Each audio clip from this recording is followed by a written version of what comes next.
इसका मतलब है कि उनका इंटरसेक्शन जो होता है वो क्या होता है आपके पास, एम्प्टी सेट। ठीक है, तो एम्प्टी इवेंट है, इसका मतलब है इवेंट जो है वो उसमें जो है वो कोई भी एलिमेंट नहीं है। तो जब एम्प्टी है आपके पास इवेंट, तो उसकी प्रोबेबिलिटी क्या होती है,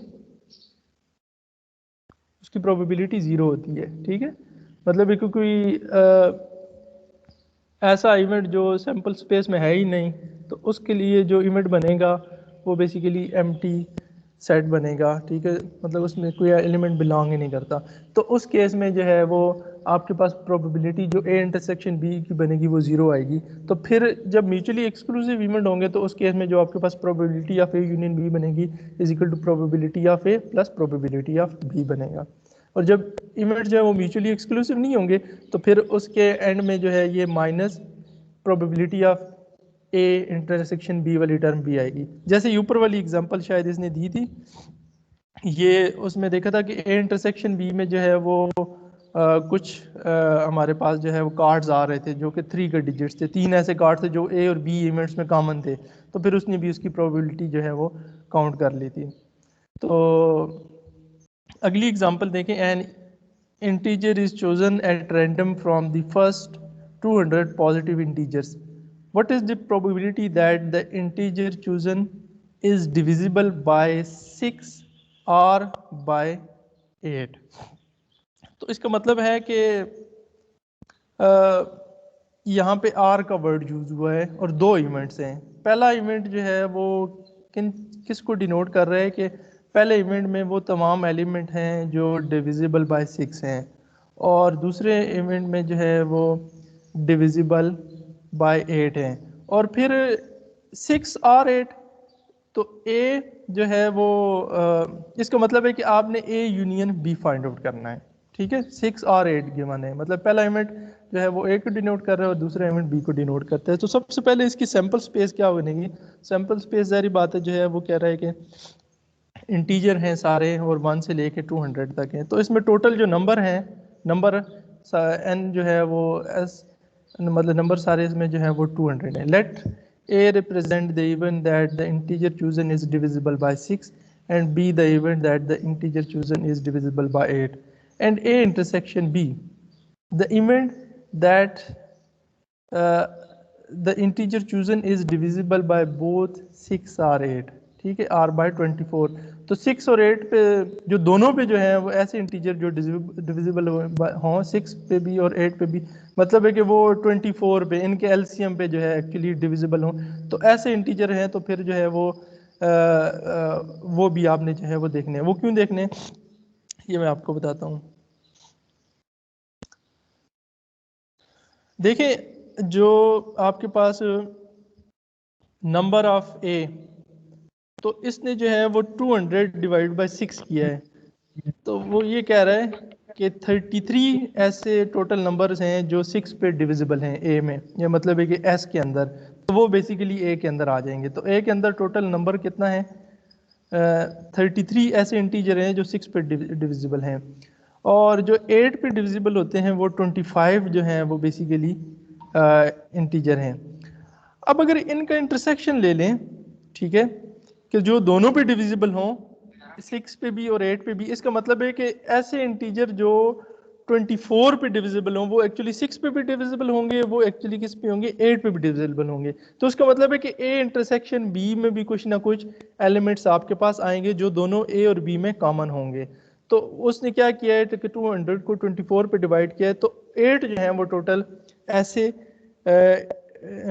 नंबर्स हैं, टोटल नंबर्स हैं 8 जो हैं वो ऐसे हैं कि जो एक्चुअली ए में भी आएंगे और बी में भी आएंगे। और उनको फाइंड आउट करने का उसने वे क्या बताया है कि वो 200 को बेसिकली 24 पे डिवाइड करता है। तो 24 को डिवाइड करने का मतलब है कि जो 6 और 8 दोनों पे डिविजिबल होते हैं। तो इस तरह उसने ए इंटरसेक्शन में भी जो है कुछ एलिमेंट्स निकाल लिए हैं।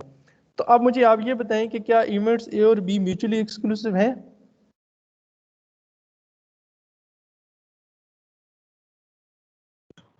No sir. Yes sir. नहीं, म्यूचुअली एक्सक्लूसिव कैसे हैं भाई? ए इंटरसेक्शन भी आपका कोई एम्प्टी तो नहीं आ नहीं है रहा? ना सर, इंटरसेक्शन एम्प्टी सेट नहीं आ रहा। नहीं आ रहा, ठीक है। तो इस वजह से ए और बी म्यूचुअली एक्सक्लूसिव नहीं है। तो इसका मतलब है कि probability of A union B क्या बनेगा, be probability of A plus probability of B minus probability of A intersection B. अब इसने ए इवेंट की प्रोबेबिलिटी निकाल ली है। अब ए इवेंट में आपके पास टोटल कितने नंबर ऑफ एलिमेंट्स हैं? 33। और सैंपल स्पेस में कितने एलिमेंट हैं? 200। तो प्रोबेबिलिटी ऑफ ए क्या बनेगा? सर 33 ये डिवाइड बाई 33 के इस तरह आ रहा है। 3 इस तरह आ रहा है कि आप जो है वो 1 2 3 4 5 6 ये सारा जो सैंपल स्पेस है इसमें देखें कि 6 पे डिविजिबल कितने एलिमेंट हैं। तो एक 6 आएगा, एक 12 आएगा, 18 आएगा, 24 आएगा, तो 60 तक क्या इतने आ जाएंगे? 10। सर ये काउंट करके लिखने पड़ेंगे सारे। उसने यही वे बताया हो ना, एक तो ये है कि आप जो है वो काउंट कर लें, मतलब 60 तक आ जाएंगे 10, फिर 60, तो 120 तक कितने आ जाएंगे? 12 आ जाएंगे, 10 और 10 20 आ जाएंगे। फिर जो है आगे आपके पास जो है 180 तक कितने बन जाएंगे? 30 बन जाएंगे। और 180 के बाद आगे देख लें कि आपके पास बेसिकली 3 ही बन रहे हैं। ठीक है, तो इस तरह आप देख सकते हैं। इसी तरह 8 के केस में भी आप देख सकते हैं। ठीक है, तो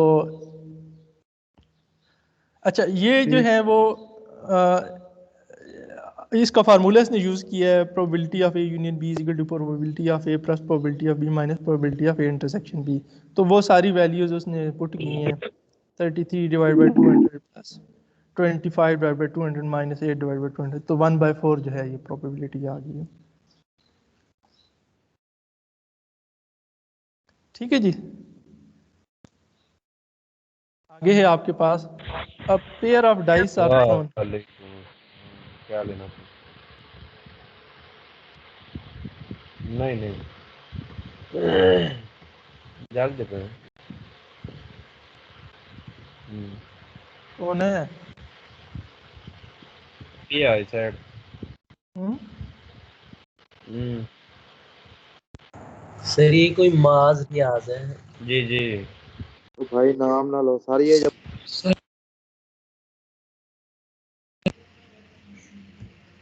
अच्छा, अगली एग्जांपल है, देखें, a pair of dice are thrown, find the probability of getting a total of इधर 5 और 11।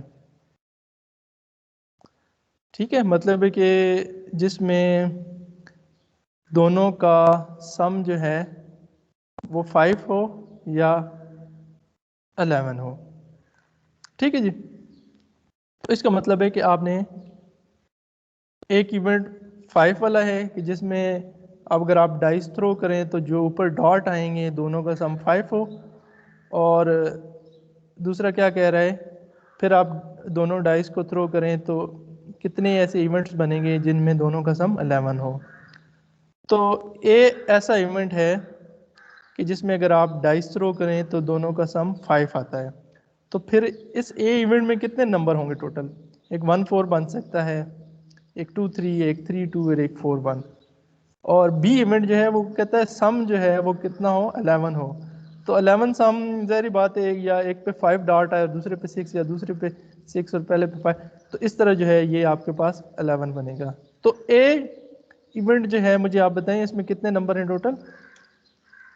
4। और बी इवेंट में कितने हैं? 2। अगर अच्छा, अब आप देखें कि क्या ए और बी में कोई जो है वो नंबर कॉमन है? नो सर, नहीं है। तो इसका मतलब है कि ए और बी अब क्या है यहाँ पे? Mutually exclusive exclusive, mutually exclusive exclusive event है। है। तो ए इंटरसेक्शन बी वाली टर्म अब इस फार्मूला में ख़त्म हो जाएगी। The events A and B are mutually exclusive as the total of 5 and 11 can not both occur together, therefore probability of A union B is equal to probability of A plus probability of B. और A की probability आप देखें कि उसमें total number 4 हैं।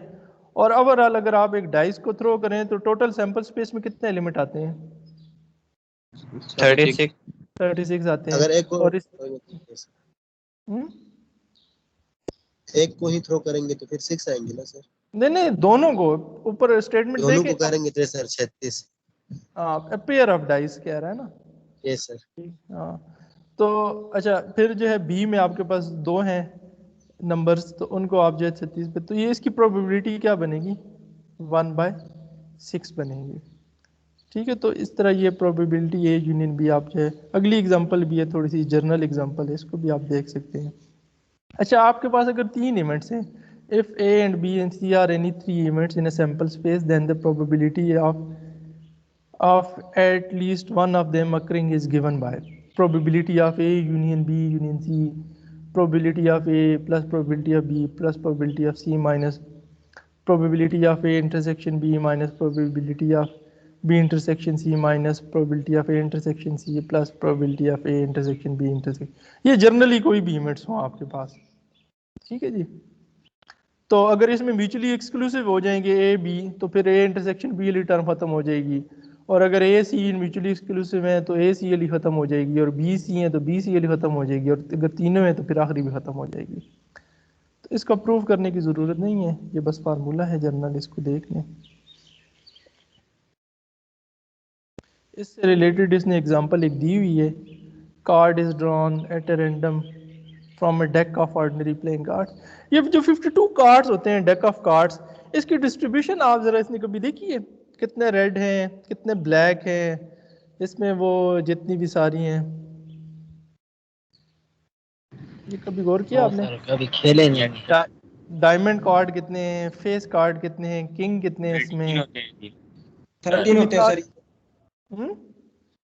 चारों 13 होते हैं, स्पेड्स डायमंड्स। हाँ, ये जरा इसको जिन्होंने थोड़ी सी प्रोबेबिलिटी पहले देखी है एफएससी वगैरह में पढ़ी है तो उनको तो पता है थोड़ी सी। तो ये जरा इसकी डिस्ट्रीब्यूशन जरा देखें तो फिर ही इस तरह की प्रॉब्लम हम सॉल्व कर सकते हैं, अदरवाइज तो फिर अगर पहले उसका मैकेनिज्म ही नहीं पता तो फिर किंग और ये कितने होते हैं फिर हम नहीं कर सकते। तो ये तीन जो है इसमें इवेंट्स हैं, ठीक है। Let A represent the event that the card drawn is diamond, B the event that the card is face card, and C the event that the card is king. ठीक है, तो A intersection B the event that the card is both diamond and face and so on. तो ये जरा देख लें इसको भी एग्जांपल को। आगे हमारा है टॉपिक कंडीशनल प्रोबेबिलिटी का। कंडीशनल प्रोबेबिलिटी क्या है?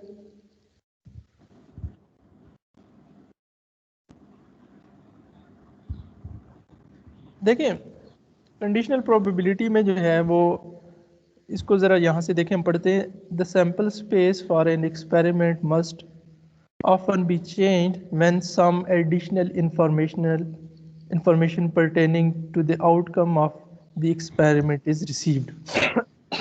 The effect of such information is to reduce the sample space by excluding some outcomes as being impossible, which before receiving the information were believed possible. The possibilities associated with such a reduced sample space is called conditional probabilities. अब ये क्या कह रहा है, ये अभी तक आपको समझ नहीं आया। इसको समझने के लिए एक हम एग्जांपल नीचे देखते हैं।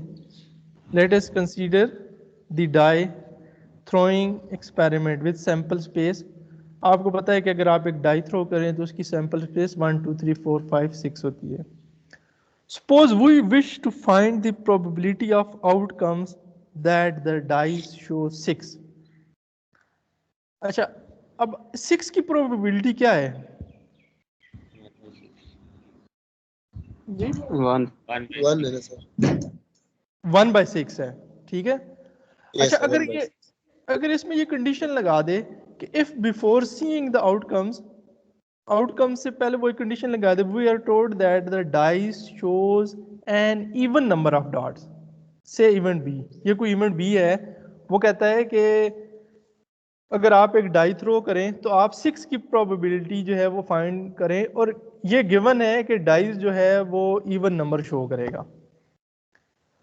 अच्छा, अब मुझे आप बताएं 6 की प्रोबेबिलिटी क्या बनेगी? 1/3 सर 1/3 होगी। 1/3 बनेगी, क्योंकि अभी जो है वो इसने एक एडिशनल इंफॉर्मेशन दे दी है कि डाइस जो है वो इवन नंबर शो कर रहा है। तो अब आपकी जो सैंपल स्पेस है वो रिड्यूस हो जाएगी। अब सैंपल स्पेस में जो आपके पास एलिमेंट बनेंगे वो 2 4 और 6 बनेंगे। अब जो है 6 की प्रोबेबिलिटी आपके पास बनेगी 1/3। इसी तरह जो है वो अगर ये बता देता कि आप जो है वो ऑड नंबर शो कर रहा है, ठीक है, तो आप 1 की प्रोबेबिलिटी बताएं तो वो 1 क्या बनेगी आपके पास 3 बनेगी, 1/3। ठीक है। इसी तरह जो है वो कहता है 6 की प्रोबेबिलिटी बताएं, अगर जो है वो ऑड नंबर शो कर रहा है तो फिर 6 की प्रोबेबिलिटी क्या हो जाएगी? 0 हो जाएगी, ठीक है, तो ये कंडीशन जो लगा दी जाती है और उस कंडीशन से जो सैंपल स्पेस रिड्यूस हो जाती है उससे जो हम प्रोबेबिलिटी कैलकुलेट करते हैं उसको कहते हैं कंडीशनल प्रोबेबिलिटी। तो अब ये ऊपर वाली बात आपको समझ आ गई होगी, ठीक है, जो उसने लिखी हुई है कंडीशनल इंफॉर्मेशन, तो उससे जो आप कैलकुलेट करेंगे जरा देख लें। अच्छा, कंडीशनल प्रोबेबिलिटी, अब आप देखें कि वो जो ऊपर डाइस वाली एग्जांपल है उसने बताया हुआ है कि dice shows 6 and dice shows even number. ठीक है, ये फार्मूला क्या है, प्रोबेबिलिटी ऑफ, ब्रैकेट के अंदर देखिए डाइस शोज 6 गिवन दैट, ये जो लाइन है given dice shows even number. ठीक है, तो इसकी प्रोबेबिलिटी 1/3 आएगी। अभी तो हमने वो सैंपल स्पेस को रिड्यूस किया है और जो है वो फाइंड आउट की है, लेकिन इसका जो एक्चुअल फार्मूला है वो आपको यहाँ पे नजर आएगा नीचे। Probability of A given B is equal to probability of A intersection B divided by probability of B. तो कंडीशनल प्रोबेबिलिटी जो है आप कैलकुलेट करेंगे वो इस फार्मूले से कैलकुलेट करेंगे। ठीक है, मतलब ए की प्रोबेबिलिटी आप इवेंट की कैलकुलेट कर रहे हैं, मसलन कि आप जो है वो इवेंट जो है क्या है कि आप जो है वो 6 की प्रोबेबिलिटी कैलकुलेट करें, और उसने जो कंडीशन लगाई है या दूसरा इवेंट जो है बी, उसको हम कहते हैं कि डाइस जो है वो ऑड इवन नंबर जो है वो शो कर रहा है, तो ये बी आपके पास आ जाएगा। ठीक है, तो इस तरह probability A given B is equal to, इसका फार्मूला है probability of A intersection B divide by probability of B. अब आप मुझे ये बताएं कि probability of A intersection B, ए आपके पास क्या है, ए में कौन सा एलिमेंट है,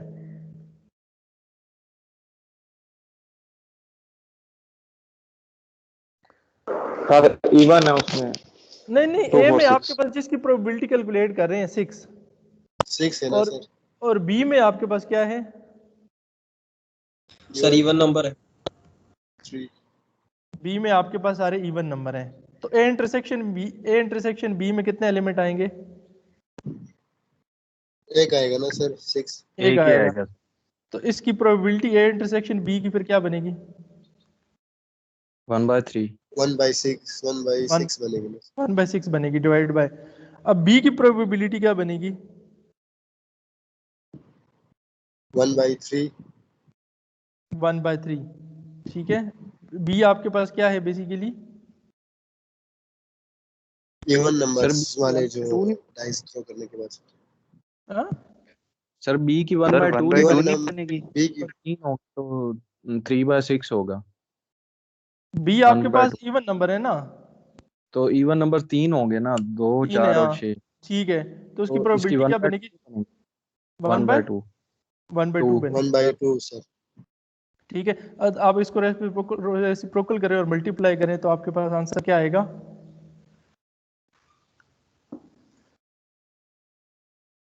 1/3 बनेगा ना आंसर ना, ए गिवन बी का। 1/3 बनेगा सर, यस सर।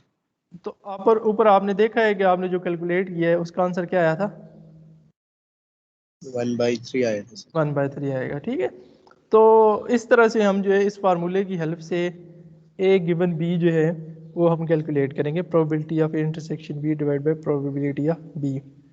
अच्छा, अगर आपके पास probability of B given A हो तो फिर क्या फार्मूला बनेगा, ए की जगह आप बी रिप्लेस कर देंगे और बी की जगह आप क्या रिप्लेस कर देंगे,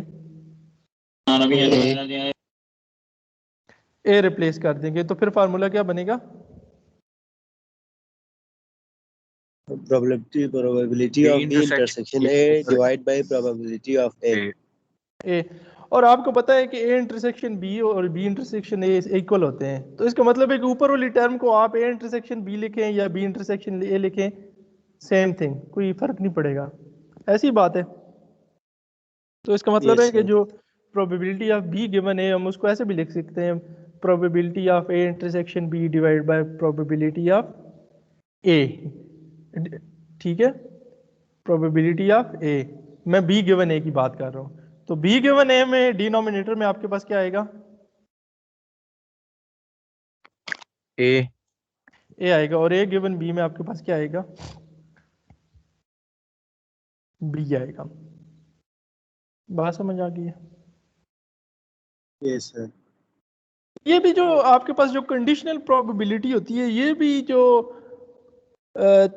एक्सियम्स थे प्रोबेबिलिटी के प्रोबेबिलिटी जो है वो 0 और 1 के बिटवीन लाई करती है, और उसकी जो सैम्पल स्पेस होती है वो उसकी प्रोबेबिलिटी 1 होती है, और तीसरी क्या थी प्रोबेबिलिटी ऑफ वो ए यूनियन बी, मतलब कि गिवन बी, उसकी प्रोबेबिलिटी वो कैलकुलेट कर रहा है। तो ये तीनों एग्जियम जो हमने पहले पढ़े थे वो उसको सेटिस्फाई करता है, ये जो कंडीशनल प्रोबेबिलिटी होती है। ठीक है, ये इसने बताया हुआ नीचे, it should be noted that probability A given B satisfies all the basic axioms of the probability, तो उसने बताया हुआ नीचे।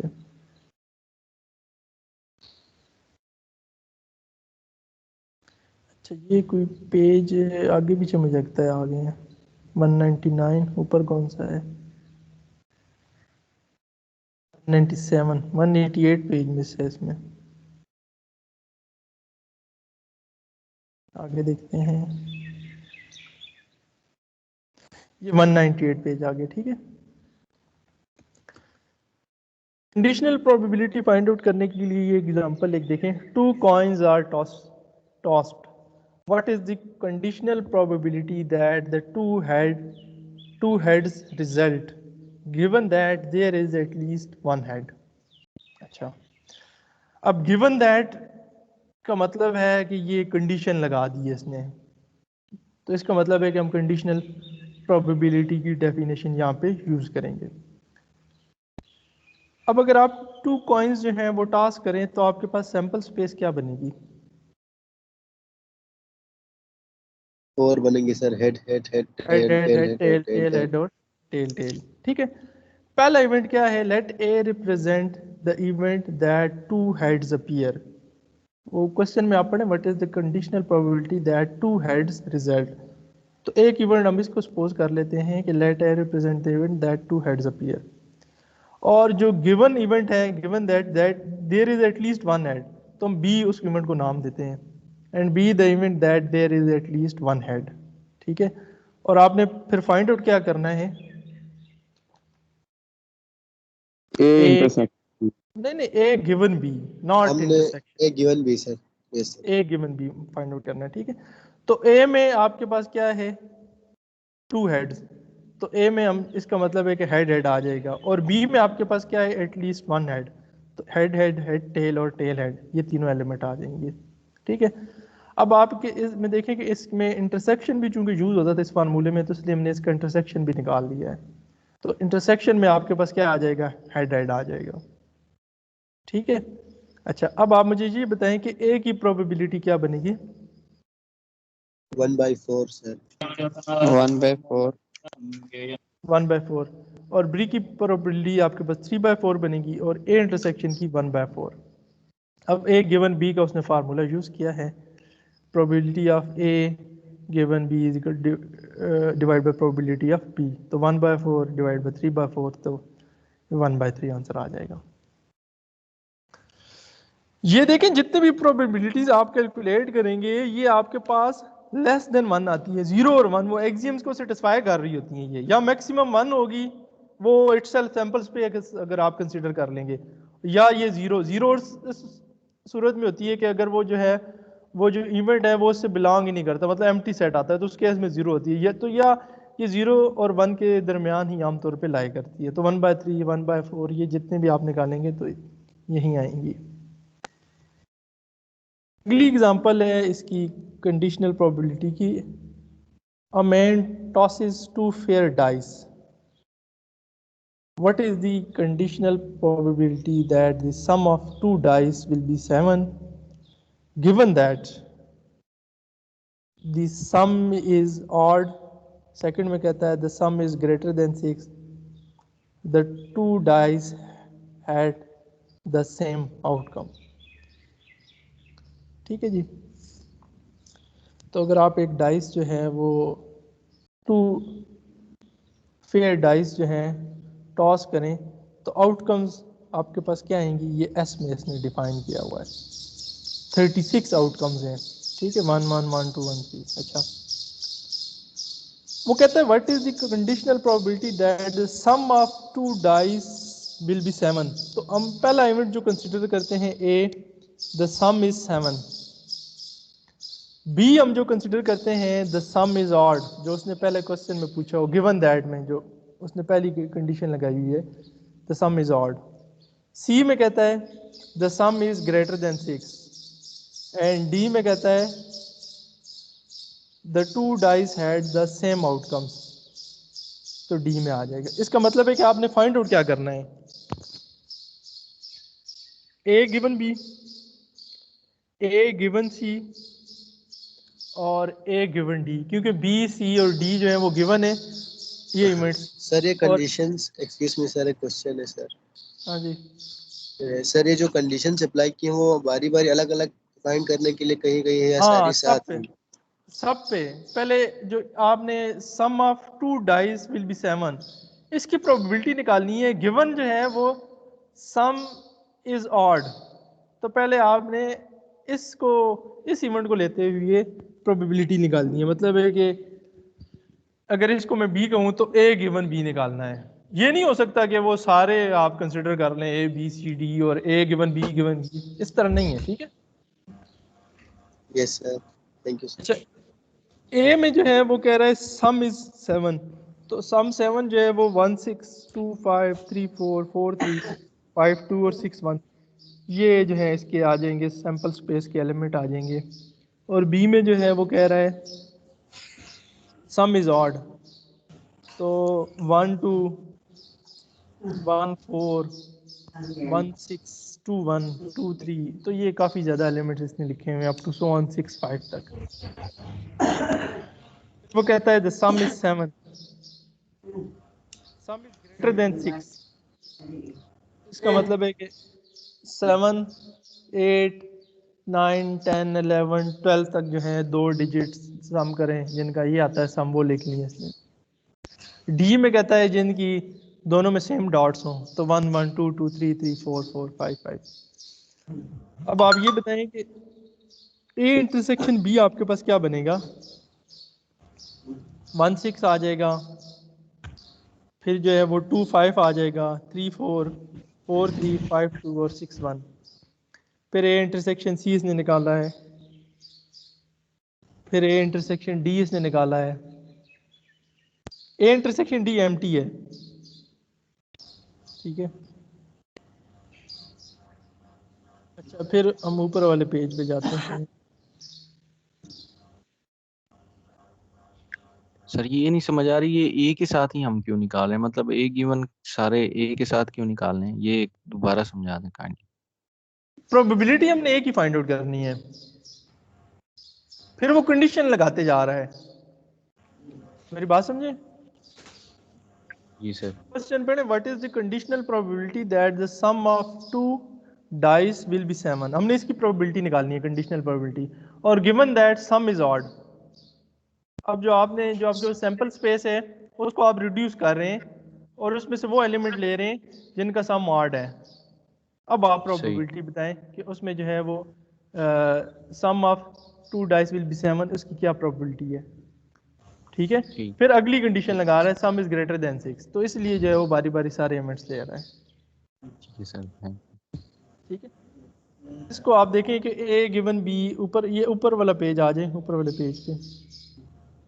ठीक है, तो वो ए की प्रोबेबिलिटी उसमें 6 थे, 6 बाय 6, बी में 18 थे तो 18 बाय 36, सी में 21 थे तो 21 बाय 36, डी में 6 थे। ए इंटरसेक्शन बी में 6 है, ए इंटरसेक्शन सी 6 बाय 36, तो ए इंटरसेक्शन बी जो है 0 आ जाएगा आपके पास, क्योंकि वो एम्प्टी था तो उसकी प्रोबेबिलिटी 0 आ जाएगी। Now conditional probability of A given B, तो ये क्या बनेगा, probability of A intersection B divide by probability of B. इनकी वैल्यू सिंपल पुट कर रहा है, फिर probability of A intersection C, उसकी वैल्यू पुट कर रहा है, probability of A intersection C divide by probability of C, फिर probability of A intersection A given D, तो नीचे प्रोबेबिलिटी डी आ जाएगी, इसको 0 बन जाएगी। ठीक है भाई, ये बात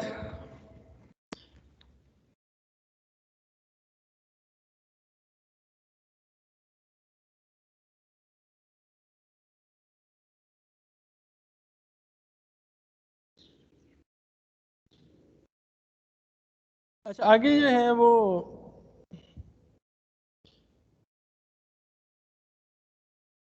जो आपके पास प्रोबेबिलिटी होती है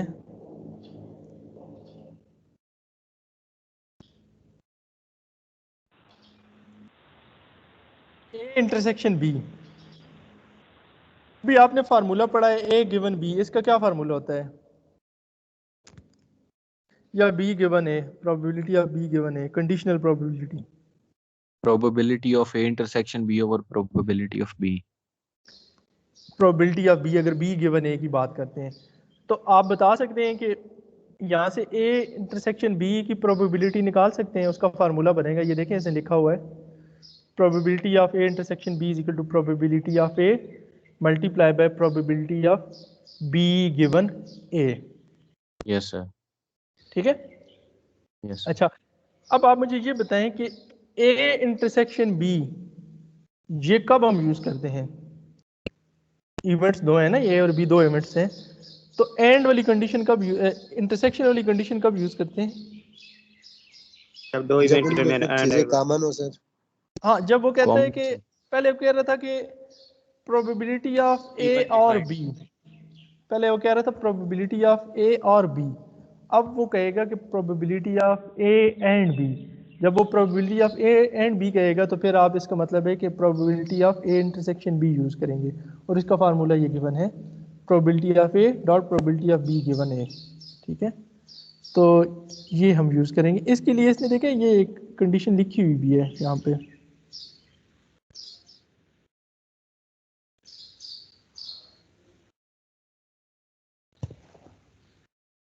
प्रोबेबिलिटी ऑफ, अच्छा ये भी कह सकते हैं probability of A intersection B में आप जो है वो probability of B multiply by probability of A given B, मतलब अगर आप दूसरा फार्मूला यूज करें ना ए गिवन बी से भी ये डेफिनेशन आप डिड्यूस कर सकते हैं, और कंडीशनल प्रोबेबिलिटी की जो दूसरी डेफिनेशन है बी गिवन है उससे भी आप जो है ये डेफिनेशन जो है डिड्यूस कर सकते हैं। ठीक है, तो वो डिपेंड करता है कि क्वेश्चन में ए इवेंट की प्रोबेबिलिटी गिवन है तो फिर हम वो ऊपर वाला फार्मूला यूज करेंगे, अगर बी इवेंट की प्रोबेबिलिटी गिवन है तो हम भी ये डाउनवर्ड फार्मूला जो नीचे है इसको यूज करेंगे।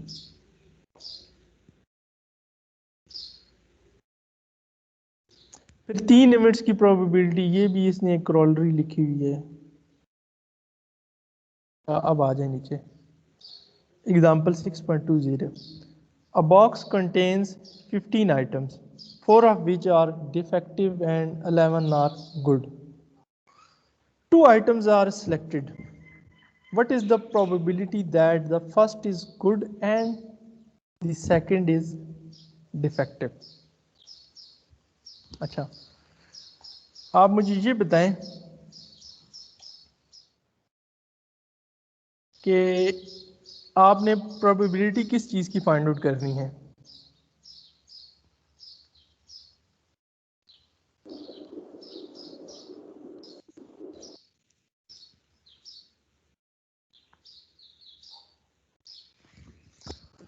प्रोबेबिलिटी आपने कैलकुलेट करनी है कि जो दो आइटम सेलेक्ट कर रहे हैं उसमें से पहला item, first item is good and the second item is defective. Okay, अब दो इवेंट्स हम इससे बना लेते हैं। Let A represent the event that the first item selected is good and B the event that the second item is defective. ठीक हो गया जी। अब हमने ए इंटरसेक्शन बी जो है इसकी प्रोबेबिलिटी कैलकुलेट करनी है। Now we need to calculate the probability of joint event A intersection B by the rule probability A intersection B is equal to probability of A dot probability B given A। आप मुझे बता सकते हैं कि A event की probability क्या है? 11/15। इसकी क्या रीजन है? सर क्योंकि 11 जो है वो गुड हैं और गुड 15 है, टोटल हैं, टोटल 11 है, गुड हैं, 4 ही सिर्फ डिफेक्टिव हैं। 4 ही डिफेक्टिव हैं। ठीक है, तो जी सर। आप जो है इसलिए प्रोबेबिलिटी जो है वो ए की आपके पास क्या बनेगी 11/15। अगर मैं कहूँ कि बी की क्या प्रोबेबिलिटी है? उसकी 4/15 बनेगी। 4 बाय, तो बी की भी आप कैलकुलेट करके आप दूसरा फार्मूला भी यूज कर सकते हैं। अच्छा, given that A has occurred too, आप क्योंकि अकर्ड क्यों हो चुके हैं, क्योंकि 2 आइटम्स आर सिलेक्टेड, दो आइटम्स आपने सिलेक्ट कर लिए हैं, 2 items are selected. Given that, हम सपोज करते हैं कि given that A has occurred there remains 14 items of which 4 are defective। ठीक है जी। अगर ए जो है वो अकर हो चुका है तो इसका मतलब है कि आपने एक गुड आइटम सेलेक्ट कर लिया है। आपने क्या कर लिया है? गुड आइटम सेलेक्ट कर लिया है। तो पीछे कितने आइटम्स आपके पास रहेंगे? 14 आइटम्स रहेंगे, 14, और 4 जो है इसमें डिफेक्टिव है। Therefore the probability of selective A intersection B का फार्मूला क्या होता है? Probability of A dot probability B given A, और बी गिवन ए का मतलब क्या है कि प्रोबेबिलिटी ऑफ बी में क्या है? डिफेक्टिव आइटम है। तो हमने डिफेक्टिव आइटम की प्रोबेबिलिटी कैलकुलेट करनी है और गिवन ए कि ए अकर्ड हो चुका है। ठीक है, अब आप इसलिए हम जो है वो बी गिवन ए फाइंड आउट कर रहे हैं। बी गिवन ए का मतलब है कि ए अकर्ड हो चुका है और बी की प्रोबेबिलिटी निकाल रहे हैं हम। तो अब आप मुझे बता सकते हैं कि बी की प्रोबेबिलिटी क्या है? बी गिवन ए की, ए अकर्ड हो चुका है। अब आपके पास 14 आइटम्स है, 4/14 क्योंकि 14 लेफ्ट है सर। ये 4/14 प्रोबेबिलिटी ऑफ बी गिवन है। ठीक है, तो अब आप मुझे ये बताएं कि probability of A intersection B जो है वो किसकी इक्वल हो जाएगा? Probability of A dot probability of B given है। इनकी वैल्यूज फाइंड आउट करें तो ये आपके पास 0.16 आ जाएगी प्रोबेबिलिटी। यहाँ पे 14 आइटम इस तरह बचते हैं, there remains 14 items of which 4 are defective. तो यहाँ पे 14 कैसे आया? 14 ऐसी है कि कंडीशनल प्रोबेबिलिटी क्या होता है कि एक इवेंट अकर हो जाता है तो आपके पास सैंपल स्पेस बेसिकली रिड्यूस हो जाती है, जैसे हमने कंडीशनल प्रोबेबिलिटी की डेफिनेशन पढ़ी है। ठीक है, तो अब आप ए इवेंट अकर हो चुका है। ए इवेंट में क्या है कि आपने जो है वो गुड आइटम सेलेक्ट कर लिया है। जब एक आइटम आपने सेलेक्ट कर लिया है तो आपके पास फिर टोटल 15 आइटम्स हैं, तो फिर आपके पास टोटल आइटम्स कितने बचेंगे? 14 आइटम्स। ठीक है, तो अब आपके पास 14 आइटम्स में से आपने प्रोबेबिलिटी फाइंड आउट करनी है। तो डिफेक्टिव आइटम्स की प्रोबेबिलिटी हम निकाल रहे हैं, बी गिवन है, क्योंकि फार्मूले में हमें बी गिवन है रिक्वायर्ड है। तो बी गिवन है, बी एक्चुअली डिफेक्टिव आइटम्स हैं। तो ठीक है, तो आपके पास जो है वो इसकी प्रोबेबिलिटी फिर क्या बनेगी? 4 डिवाइड बाय 14। क्लियर है ये? सर ये जो कंडीशन वाली जो थी वो थोड़ी सी समझ नहीं आई सर। वो प्रोबेबिलिटी ऑफ बी गिवन ए का तो फार्मूला था, वो फार्मूले के तहत करते हैं तो 4/14 तो नहीं आता ना सर? यार मुझे आप ये बताएं, कंडीशनल प्रोबेबिलिटी क्या होती है? जिस पर हम किसी इवेंट के आउटकम से पहले कोई कंडीशन लगा दें। कंडीशन लगा दें, ठीक है। जैसे Yes, हमने कहा था कि एक डाइस थ्रो करें और उसमें से 6 की प्रोबेबिलिटी निकालें, और गिवन दैट कि आपके पास जो है वो क्या है, आउटकम सारी क्या हैं जो आ रही हैं? इवन आ रही हैं। तो उसकी प्रोबेबिलिटी क्या आई थी? 1/3 आई थी सर। 1/3। तो वो उसको मैथमेटिकली अगर मैं एक्सप्रेस करूं तो बी गिवन है। Yes sir. उसको अगर मैथमेटिकली मैं एक्सप्रेस कर दूं, ऊपर उसने किया था, तो वो बी गिवन है। फिर हमने उससे फार्मूले की मदद से भी फाइंड किया था। यहाँ पे हमें डेटा गिवन है, उस डेटा की मदद से हमने कैलकुलेट कर लिया है कि ए अकर्ड हो चुका है। ए अकर्ड होने का मतलब है कि आपने जो है वो गुड आइटम सेलेक्ट कर लिया है। पीछे 14 आइटम्स अब रह गए हैं, तो उसमें आप बताएं कि आप जो है वो डिफेक्टिव आइटम्स की प्रोबेबिलिटी क्या है। तो आपके पास डिफेक्टिव आइटम 4 थे और रिमेनिंग आइटम अब 14 है, तो इसलिए जो है वो 4/14 इसकी प्रोबेबिलिटी आ जाएगी। ठीक है जी, तो ये ए इंटरसेक्शन बी इस तरह जो है फिर आप प्रोबेबिलिटी निकाल लेंगे। वैल्यूज आपकी सारी नोन है, तो ये 0.16 आ जाएगी probability.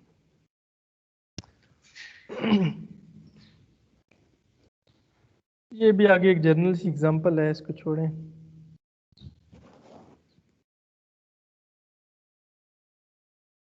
A box A contains 5 greens and 7 red balls. Box B contains 3 green, 3 red and 6 yellow balls. A box is selected at random and a ball is drawn at a random from it. What is the probability that the ball drawn is green? ठीक है, what is the probability that the ball drawn is green?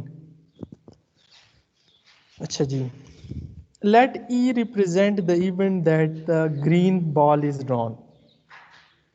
हम इस event को show कर रहे हैं E से कि बॉल जो ड्रॉ करेंगे ग्रीन वो E है. E can occur in one of the following two mutually exclusive ways. E किन किन सूरतों में अकर कर सकता है आप बता सकते हैं भाई? ग्रीन बॉल किस किस बॉक्स में है? ए में भी है दोनों और में बी है। में भी है सर। दोनों में है, ठीक है. तो ये जो है दोनों में है.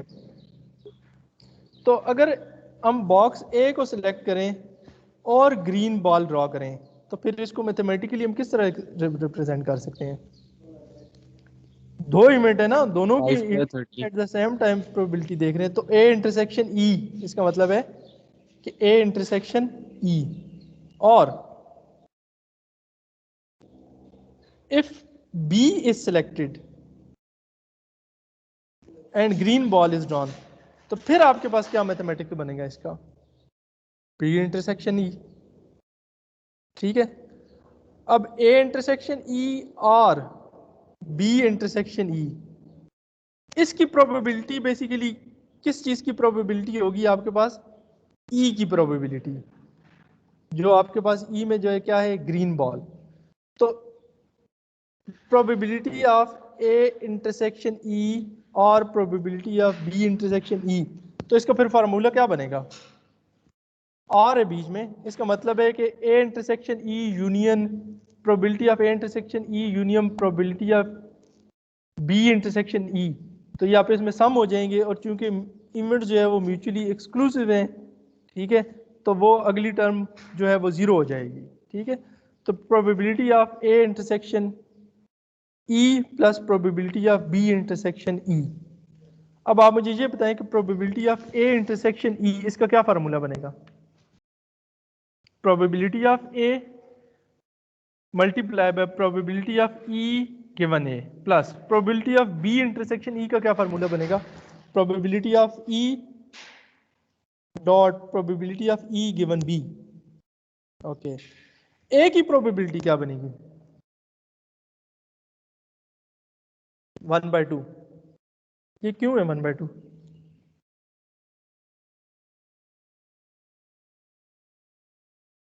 ये बता सकते हैं कि ए की प्रोबेबिलिटी 1/2 क्यों आ रही है?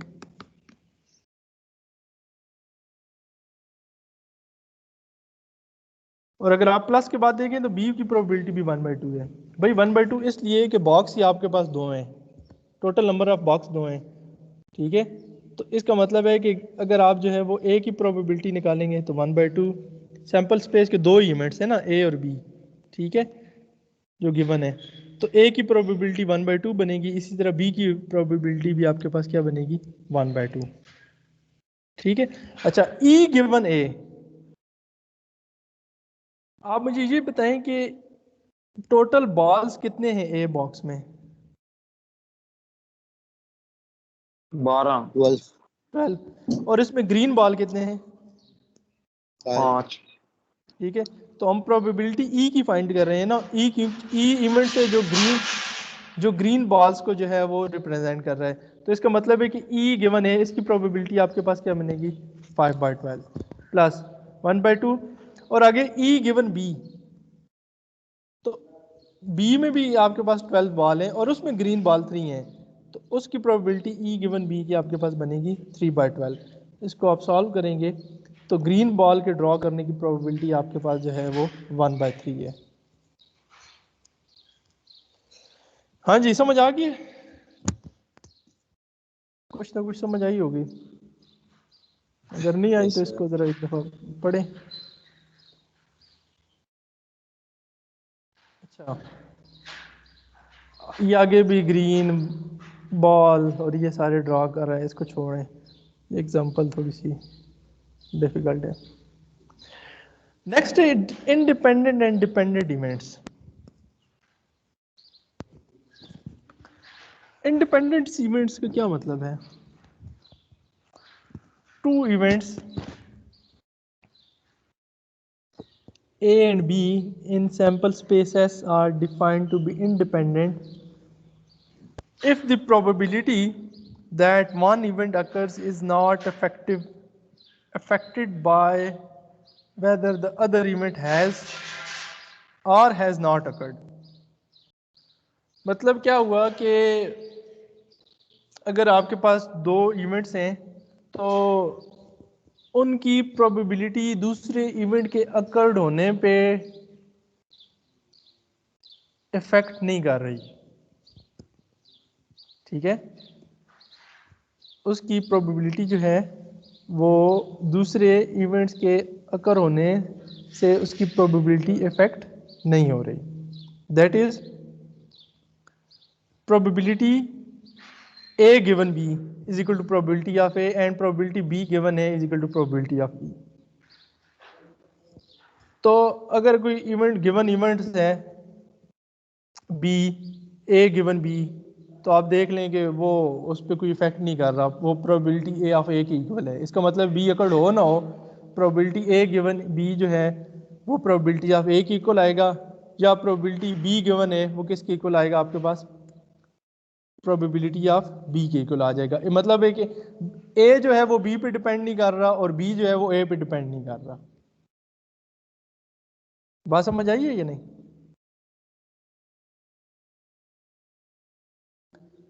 अच्छा, अब आप अगर जो है इन डेफिनेशंस को पुट कर दें, ए गिवन बी की क्या डेफिनेशन होती है, फार्मूला?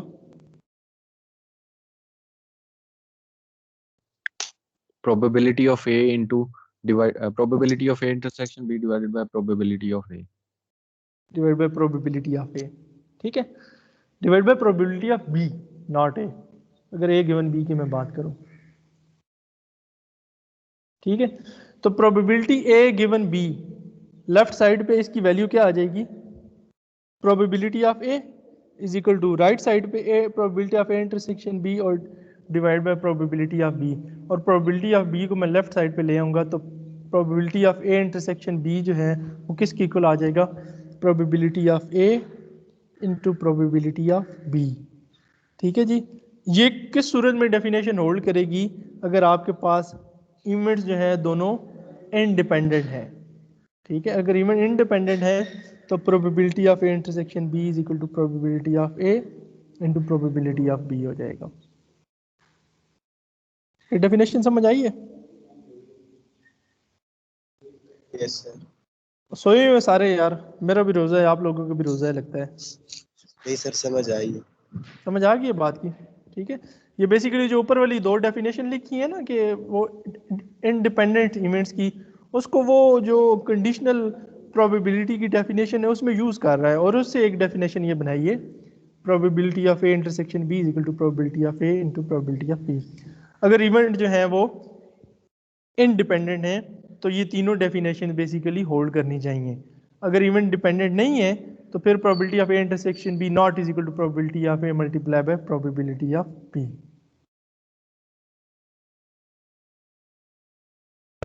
ठीक है जी, तीन इवेंट्स की भी वो बात करता है।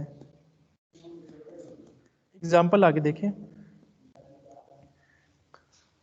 Two events A and B are such that probability of A is 1/4, probability of A given B is 1/2, and probability of B given A is 2/3. पहला कहता है events A and B independent events हैं। अच्छा जी, आप यहां से मुझे बता सकते हैं कि ये इवेंट इंडिपेंडेंट है या नहीं?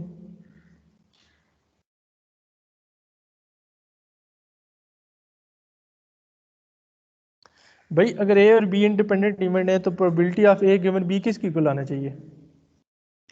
1 के शायद सर। नहीं यार, प्रोबेबिलिटी ऑफ ए, अभी ऊपर डेफिनेशन आपने नहीं पढ़ी, ए गिवन बी तो इफेक्ट ही नहीं कर रहा। 1/4 सर पी ऑफ ए की इक्वल आना चाहिए। तो आप मुझे ये बता सकते हैं कि ए गिवन बी की वैल्यू 1/2 है और ए की वैल्यू 1/4 है, तो ये इवेंट्स ए और बी इंडिपेंडेंट है या नहीं? नहीं सर, नहीं है इंडिपेंडेंट। नो सर, नहीं होंगे जी। अच्छा, तो ये आगे देख लें, वो यही कह रहा है कि A and B are independent events, then A given B is equal to probability of A. तो probability of A 1/4 है और A given B 1/2 है, तो ये independent event नहीं है. Hence A and B are not independent events. If A and B are mutually exclusive, then आगे क्या कह रहे हैं? A and B are mutually exclusive events. अगर A और B आपके पास म्यूचुअली एक्सक्लूसिव इवेंट्स हैं तो A गिवन B की प्रोबेबिलिटी आपके पास क्या होनी चाहिए?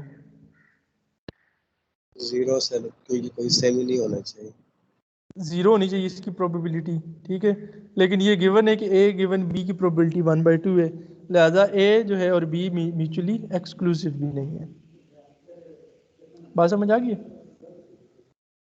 Yes sir. थर्ड में कहता है find the probability of A intersection B and probability of B.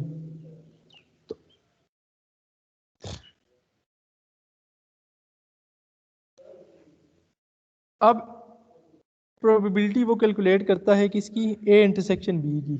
तो probability of A into probability of B given है, ये दोनों वैल्यूज़ गिवन थी ऊपर, ये यूज़ करके हमने A इंटरसेक्शन B की प्रोबेबिलिटी निकाल ली है. अब प्रोबेबिलिटी ऑफ B निकालना चाहता है यहाँ से. तो प्रोबेबिलिटी ऑफ B, ये जो बाय डेफिनेशन, ये डेफिनेशन कहाँ से आई है? ये इंडिपेंडेंट इवेंट्स है. हाँ जी, ये जो है इंडिपेंडेंट इवेंट्स. ये मसलन कि अगर आप लिखें कि probability of A given B की डेफिनेशन लिखें और probability of B given A की डेफिनेशन लिखें और वहाँ से जो है आप उधर से जो है वो A इंटरसेक्शन B की वैल्यू निकालें, तो लेफ्ट साइड पे ये वैल्यू आएगी और राइट साइड पे ये वैल्यू आएगी. दोनों इक्वेशन को आप इक्वेट करेंगे. ये पॉइंट फॉलो कर रहे हैं मेरा जो मैं कह रहा हूँ?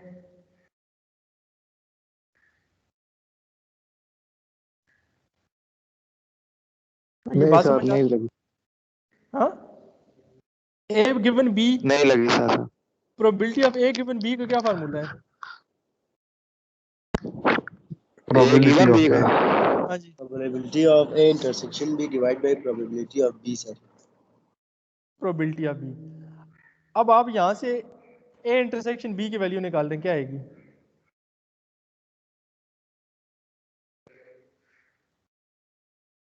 निकालें ना A इंटरसेक्शन B की वैल्यू क्या बनेगी? ओ बोलो यार. 1/6 सर. नहीं यार, मैं कह रहा हूँ कि प्रोबेबिलिटी A इंटरसेक्शन B फार्मूले से वैल्यू बताओ. Probability of B. Probability of B into probability of A given B, ये वैल्यू आएगी लेफ्ट साइड पे. Yes sir. अच्छा, अब आप मुझे ये बताएं कि B गिवन है, इसका फार्मूला क्या बनेगा? Probability of B intersection A divide bye A intersection B कर लो ना यार. B इंटरसेक्शन A और A B सेम होता है.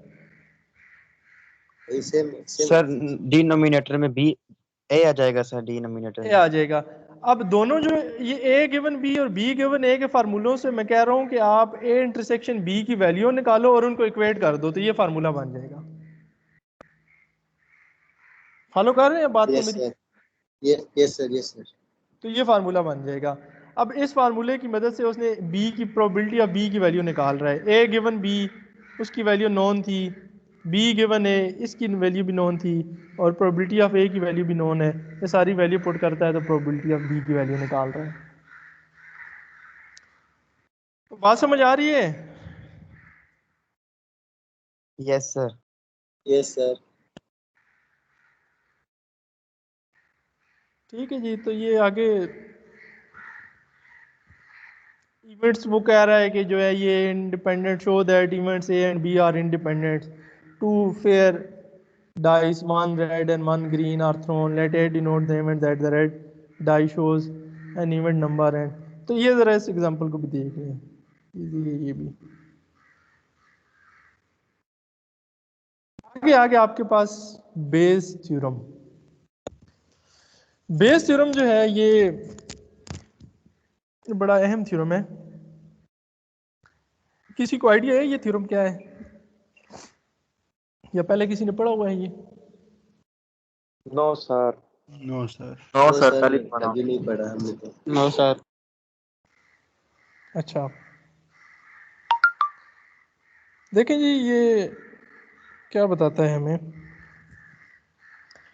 if the events A1 A2 up to AK form a partition of a sample space S, that is the event AI, मतलब ये सारे A1 A2 AK are the mutually exclusive और इनके union से S बन रहा है, ठीक है जी, and B is any other event of S such that it can occur only if one of AI occurs.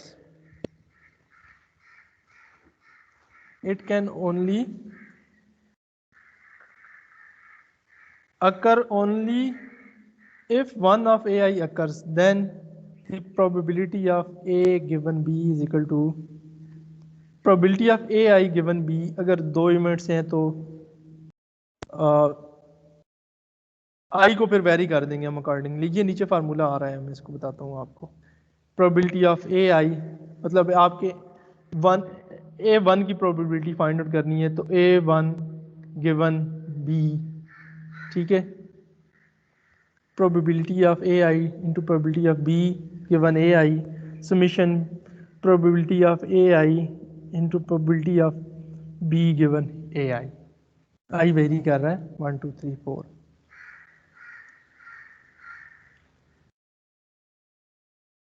इसको अगर आप ज़रा नीचे देखें तो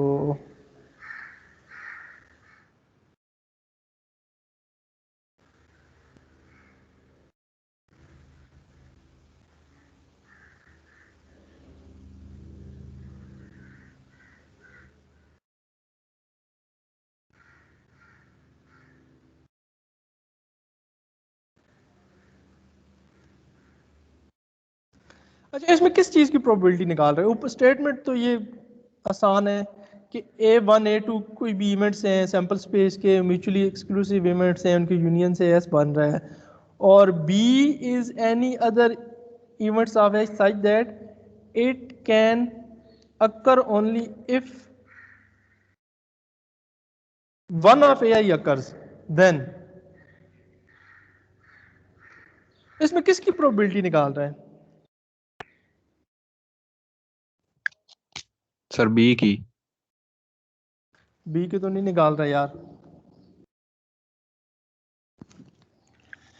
इसमें आपके पास जो इवेंट्स गिवन होगा उसकी प्रोबेबिलिटी निकाल रहा है, और ए के अकर होने के बाद, ठीक है, ए अकर हो चुका है आपके पास, जैसे ये बी कह रहा है बी अकर हो चुका है, तो आपके पास जो है वो फिर A1 की प्रोबेबिलिटी क्या बनेगी? सर ये जैसे हमने पिछली एग्जांपल में किया था कि जो गुड पीस जो है वो हमने ए कंसीडर कर लिया था, वो अकर हो गया, फिर बाद में डिफेक्टिव पीस निकाला बी। ए गिवन बी, जैसे कंडीशनल प्रोबेबिलिटी आपने निकाली थी, ये उसी की जनरलाइजेशन है एक तरह की, ठीक है। ठीक है, ये उसी की क्या है, जनरलाइजेशन है, ठीक है। तो इसको हम एक एग्जांपल से समझते हैं, चलें। ये नीचे वो बेस थ्योरम की पार्टीशन उसने की हुई है, A1 A2 A3 और B, उसमें कोई इवेंट्स हैं तो ये बता रहा है। इसको प्रूफ तो हम नहीं करते, लेकिन इसका फार्मूला आप लोग रखेंगे जहन में। ये इसको एग्जांपल से देखते हैं। In a bolt factory machine ABC manufacture 25, 35 and 40% of the total output respectively. Out of their outputs, 5, 4, 2% respectively are defective bolts. A bolt is selected at random and found to be defective. What is the probability that the bolt came from machine A, B and C? A, B, C.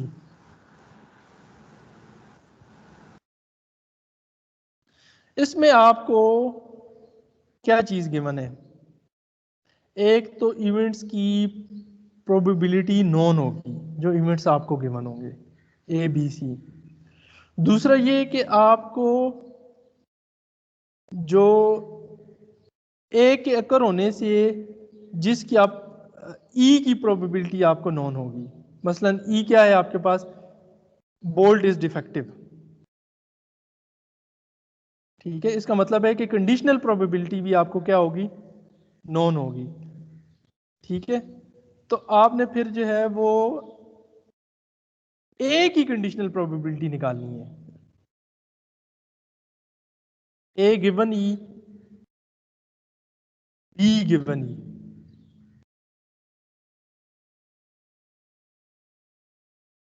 बात समझ आ रही है?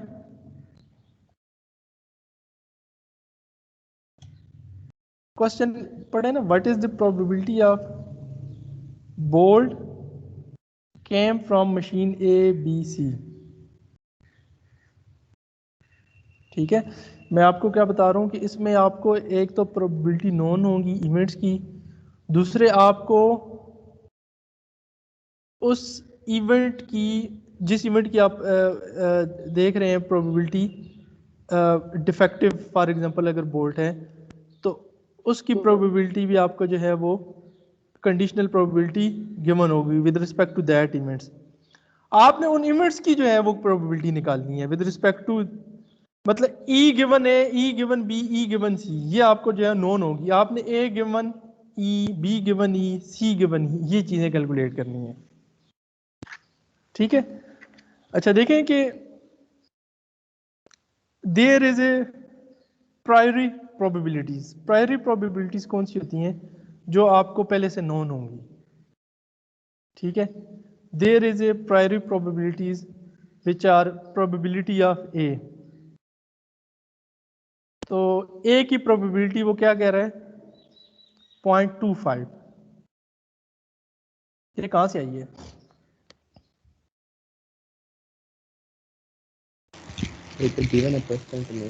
Given है ना, in a bolt factory machine A B C manufacture 25, 35 and 40% of the total output. तो A जो है अगर जो है वो इवेंट है वो इसको 25 वाले को रिप्रेजेंट कर रहा है, बी जो है 35 और ये 40, ठीक है। तो ये 25/100, 35/100 निकालेंगे, 35/100 करेंगे तो बी की प्रोबेबिलिटी आ जाएगी, और 40/100 करेंगे तो किसकी प्रोबेबिलिटी आ जाएगी, सी की प्रोबेबिलिटी आ जाएगी, ठीक है जी। Out of their 5, 4 and 2% respectively are defective bolts। अब आप मुझे बता सकते हैं कि डिफेक्टिव बोल्ट्स हैं ये, तो फिर जो है वो conditional let E represent the event that the bolt is defective, ठीक है।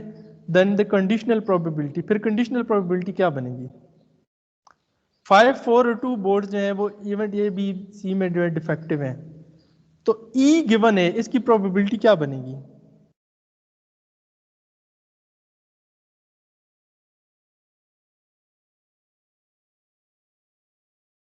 भाई टोटल कितने बोल्ट हैं, 100 है ना।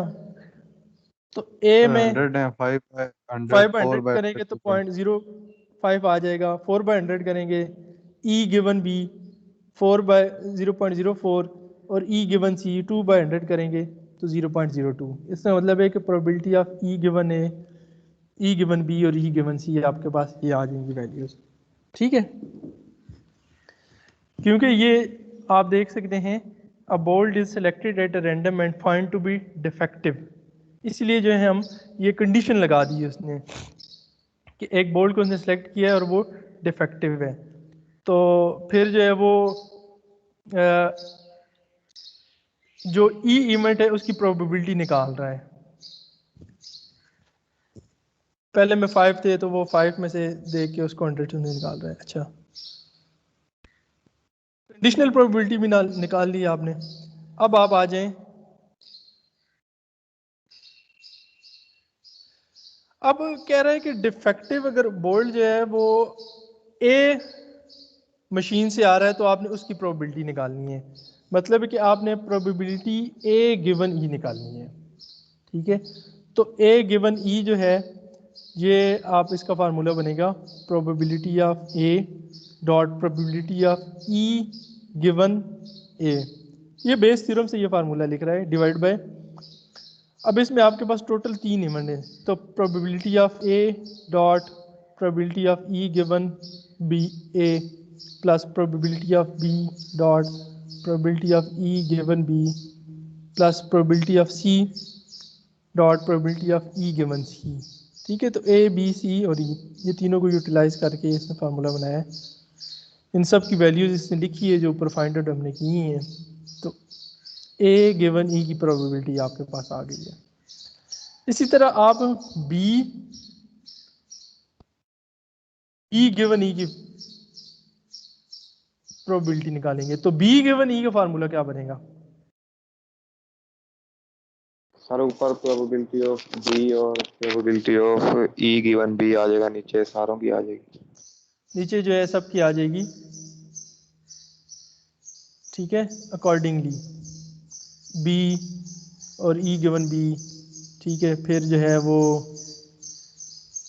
ए और ई गिवन ए प्लस सी और सी गिवन ए। ठीक है, तो इसी तरह आप ई गिवन बी गिवन ई की फाइंड आउट करेंगे, इसी तरह जो है वो सी गिवन ए की प्रोबेबिलिटी फाइंड आउट करेंगे।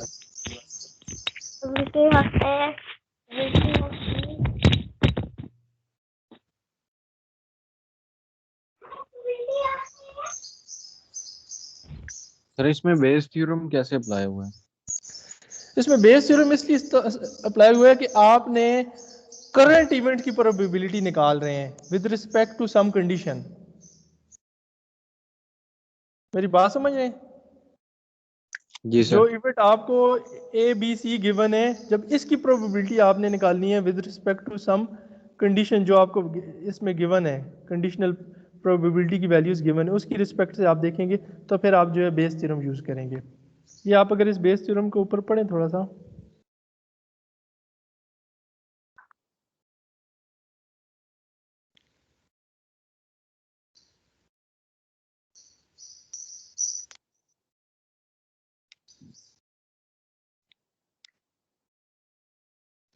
यहाँ पे तो उसने नहीं लिखा था, मैंने शायद गूगल में देखा था।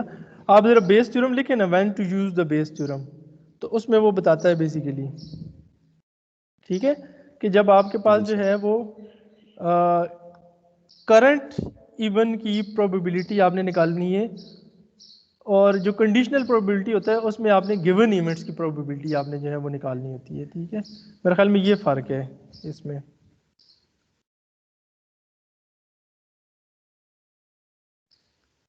इसकी अगली एग्जांपल है, ये भी ज़रा देख लें। ठीक है, ये इसको भी ज़रा पढ़ लेना। सर ये गिवन और करंट इवेंट्स में क्या फर्क होता है? गिवन इवेंट्स तो जैसे ये ऊपर देखें,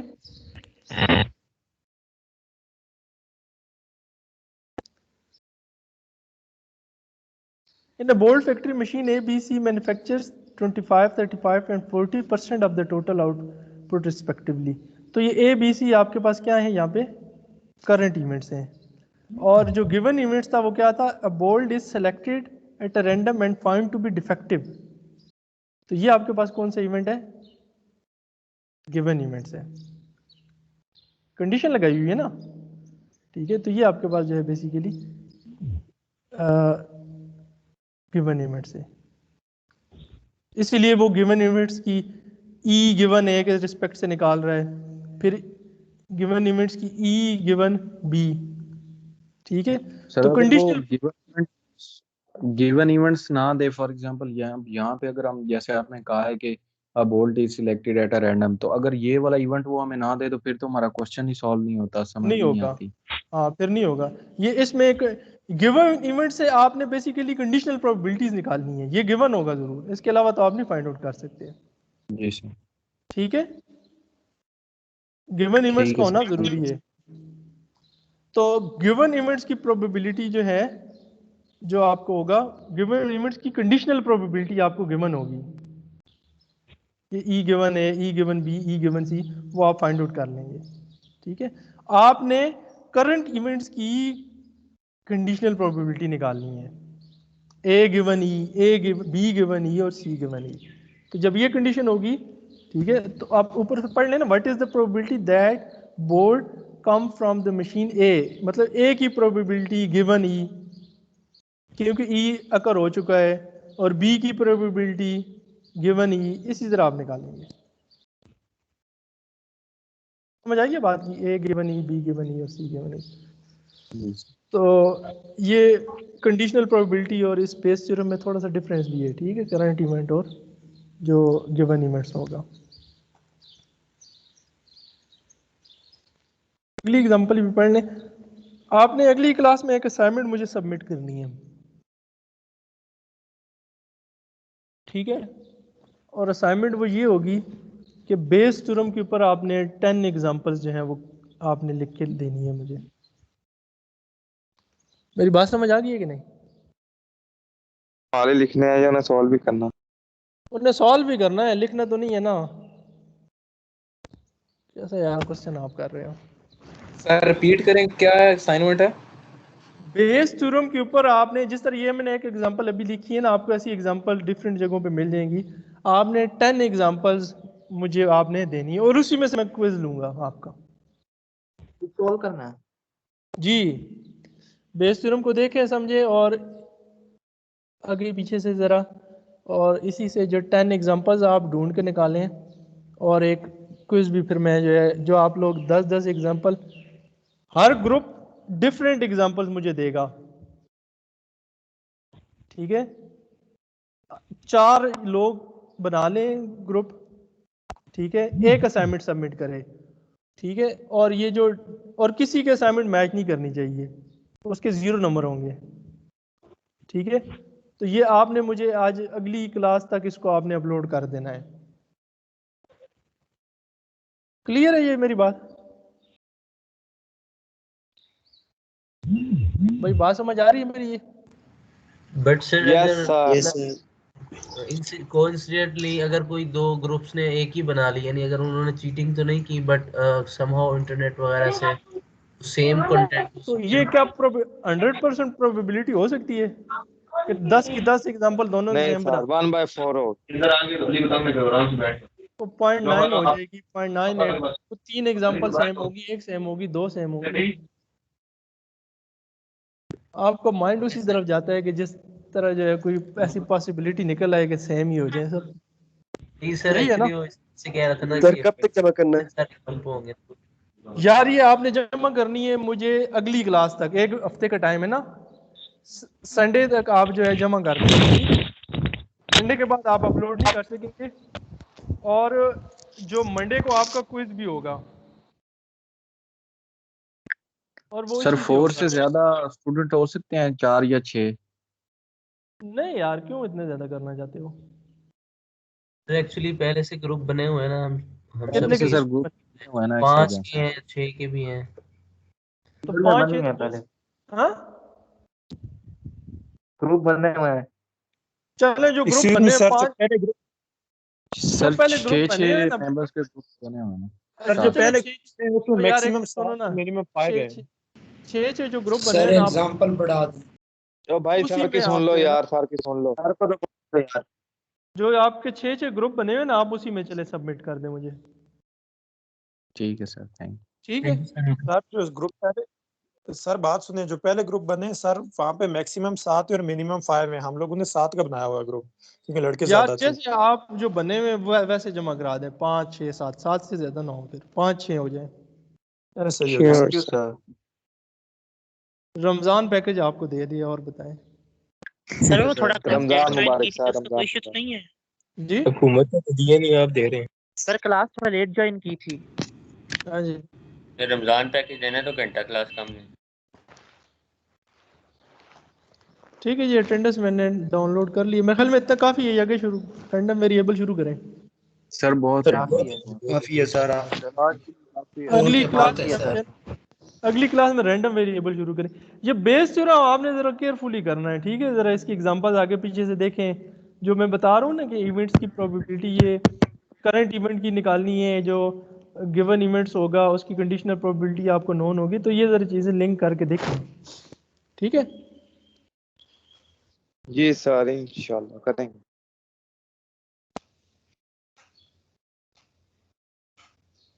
ठीक है।